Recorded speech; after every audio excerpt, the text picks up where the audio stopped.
Wait on God. Wait on God. How many times do you hear that? Hey, I'm going to let you know that is one of the misused things you hear from believers and Christians. People are always saying that. You know, I remember recently I was about to make a very, very big business deal. And I went and talked to a gentleman and we went over the business deal and he looked at me and said, you know, I think this is a very good deal, but I want to sit around and I want to think about this and really just pray into this. And I just want to see if this is something that I really need to do. I need to wait on God. I'm looking at him thinking, you're not my man. No. If I'm doing business with somebody, I want to do business with somebody that knows God, that they follow the leading of the Holy Spirit. Take this example. If my wife came up to me and said, hey, Joe, do you want to go out to dinner? I don't tell Autumn, hey, let me go and pray and see if God wants us to go out and eat. No, we're going to go out to eat, okay? Yes, when you're about to make huge decisions in your life about swapping jobs, starting a business, something like that, yeah, you might need to really wait and pray and get some counsel from the Lord. But what I'm talking about is the people who are doing nothing with their life and waiting on God. Now let's go back to the first story. After I left this guy with this massive, huge business deal we talked about, I went to somebody else.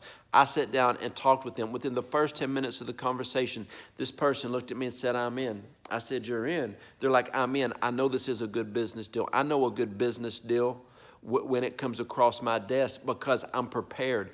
I'm ready. I don't need to think about it. I don't need to ponder on it. I know this is a great business deal. So we made the business deal, and right after that, we made a few more business deals that were pretty good size.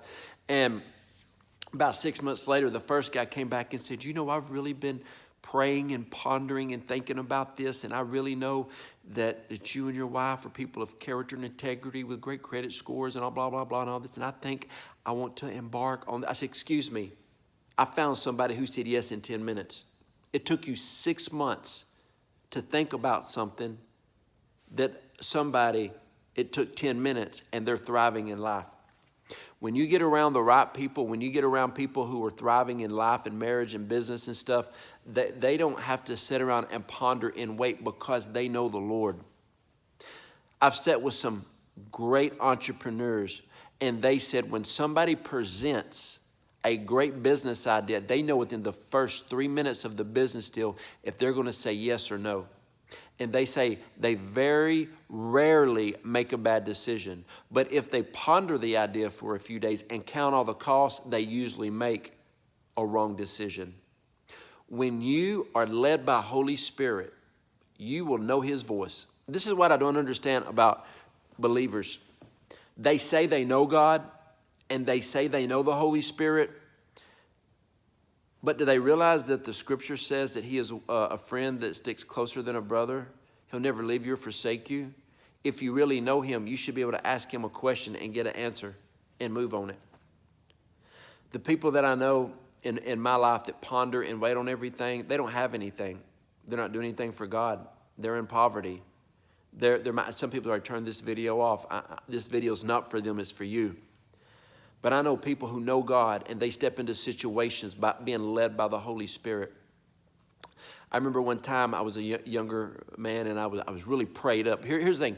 You get prayed up in the morning before you start your day so you're sharp in the spirit. I walked in a room with about eight young men and this older gentleman made a proposition. He said, who wants to do it? And I said, I do. He said, do you need to pray about it? I said, no, sir, I'm prayed up. I'm full of the Holy Spirit. I came out of prayer this morning. I'm focused. I'm ready. He said, you're my man. He said, everybody else in this room, y'all had to pray about it when I needed somebody to move now on something. You know, there's so many times in life when people say they're going to go pray about it, they actually mean I'm scared, I'm nervous, I'm in fear, and I'm really not going to pray about it, but I'm going to go home and I'm going to talk myself out of it. You know what I'm saying? You don't know how many times in different businesses that, you know, I've had rent houses and people will come in and they'll look at our rent house. I'm going to pray and see if the Lord really wants me in this house. And they'll go home. I'm looking for a renter. another renter will come in and say, I'll take it. And that, the first person coming back, I prayed and the Holy Spirit said, yes, this is the house. Sorry, house is rented. Think long, think wrong. Like whenever I remember recently I was at a church, there's about 400 people. And I said, I'll prophesy over everybody here. And I did. I prophesied for about 3 hours. Everybody that wanted prophecy. I walked up. I couldn't say, let me pray over your prophecy for a few days. No, I had to be spot on, in season, out of season. That's what the word says. You need to be ready in season, out of season. When you have cultivated a powerful walk with God, you will be able to make decisions based on the Spirit. Now, people say don't make a quick decision. You might mess up if you're led by the flesh. Don't let somebody led of the flesh tell you how to make decisions when you're led by the Spirit. There's been times in my life when I was a younger man, and I remember I remember when I was really young, I saw this new vehicle on a car lot I wanted, and I told the salesperson, I'm going to go home and I'm going to pray about it. And he said, it won't be here tomorrow. I thought it was a sales thing. I went home, I prayed, I felt it. Yes, I went back, it was gone. And there's been times when, I've said I was going to pray about something, and I really was scared. I wanted to talk myself into it, and I missed something. Why I'm talking to you about this, recently I had a conversation with somebody, and she said, I want to really, this lady called about our health program, very sad, had a lot of physical issues, needed to lose a large amount of weight, and wanted to coach. She was broke, but wanted to pray about it. And I said, you're 80 pounds overweight, and you're broke, and you want to pray about it. A few months later, I checked back. I said, how are you doing? Did you pray? I'm still praying. How are you still 80 pounds overweight? She said, no, I'm 90 pounds overweight, and my finances are worse. I'm thinking, She said, but I want to pray about it a little longer. I said, okay. A few months later, I called her back. I'm 100 pounds overweight, and my finances are worse. And I said, oh, y'all guessed it. She wanted to pray about it. Does she even know the Lord? There's some things in life you don't have to pray about. If you're thirsty and somebody has an extra bottle of water, do you pray about taking that water? Hey, some of y'all may be laughing at some of these silly stories I got. People are destroyed. They're destroying their lives because they are praying about things. I got a lot of rent house stories. I remember a family came, and this little lady and her little kids loved this house, and the husband, he was just nervous. He said, I don't know. And I showed him a few houses, and he just didn't know. He was about to have to get out of one house, and he didn't know. I ended up renting all my houses. I don't know where the guy ended up going to. And listen, when you're scared in life, the wait on God card is used in only a very few situations in your life. Okay, y'all ready for this?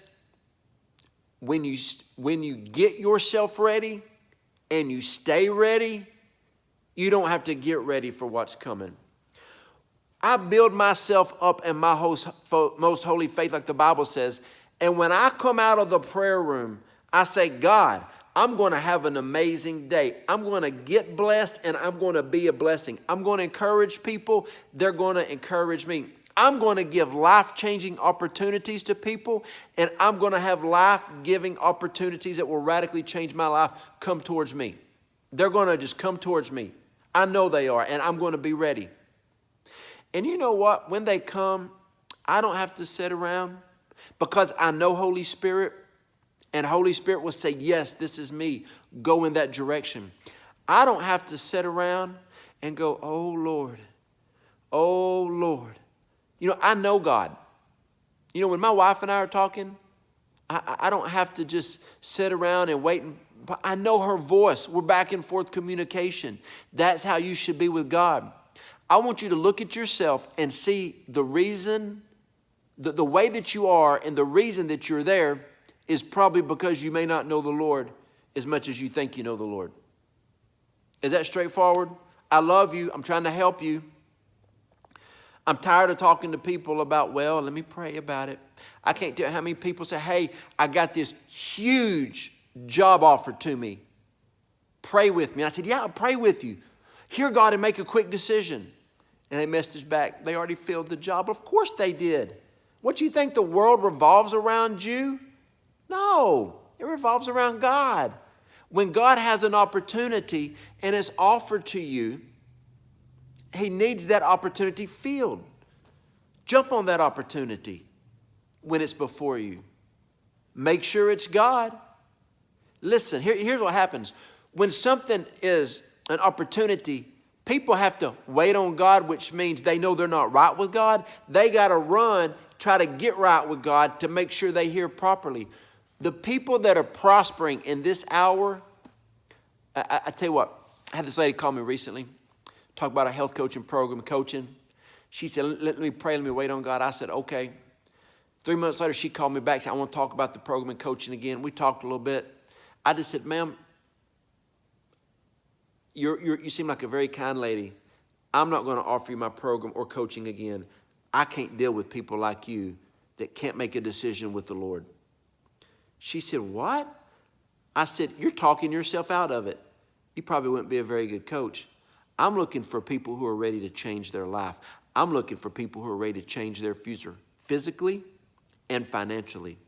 I'm looking for people who know God and love people and want to radically make a change in their life.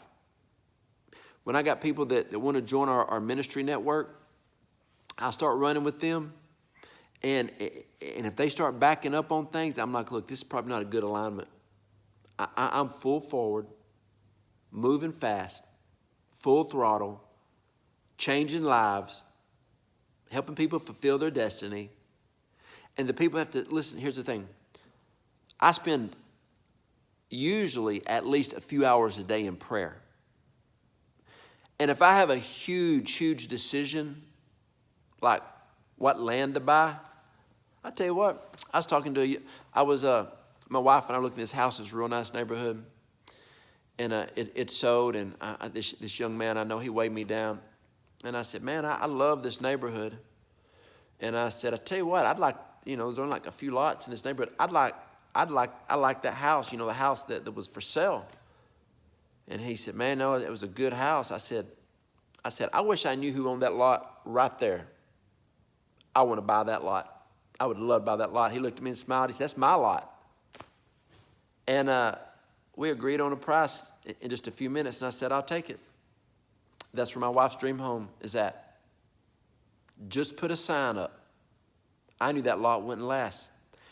Peace of God's all over that. People walk on that land and feel the presence of God. I made a huge decision in a matter of minutes because I'm ready, okay? I'm telling you this because I love you. Don't miss another opportunity. Make sure it's God. There's a difference. You need to know Holy Spirit versus your flesh, okay? You need to know the difference between Holy Spirit and the flesh. And when you are more led by the Holy Spirit, you will find more opportunities and more open doors come your way than you could ever even imagine.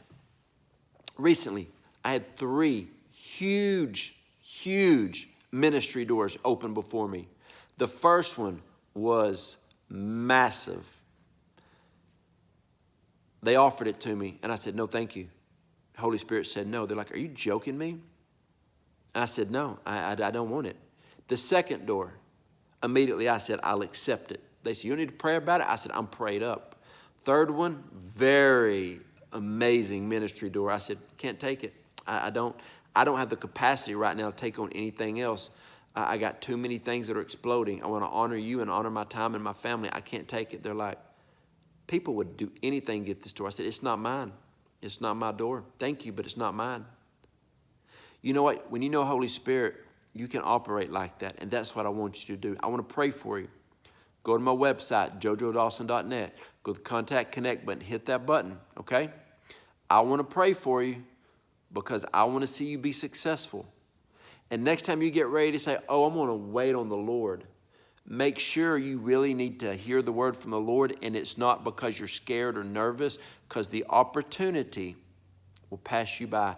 My wife has a saying, the most miserable people on planet Earth are usually in churches, and they're the ones watching other people do the prophetic words that were spoken over their life. Wow. You know what I'm saying? Okay. Love you guys. Hope this video helped you. It was meant to encourage you. Do what God's called you to do. The reason I say this, I talk to so many people who let God opportunities pass by. I'm looking at them thinking like, you don't want what you said you wanted. You really don't. If you did, you would jump on opportunities when they're before you. When I started buying rent houses, I was prayed up, and I would walk in those places because when they put for sale signs up in my city, they would sell.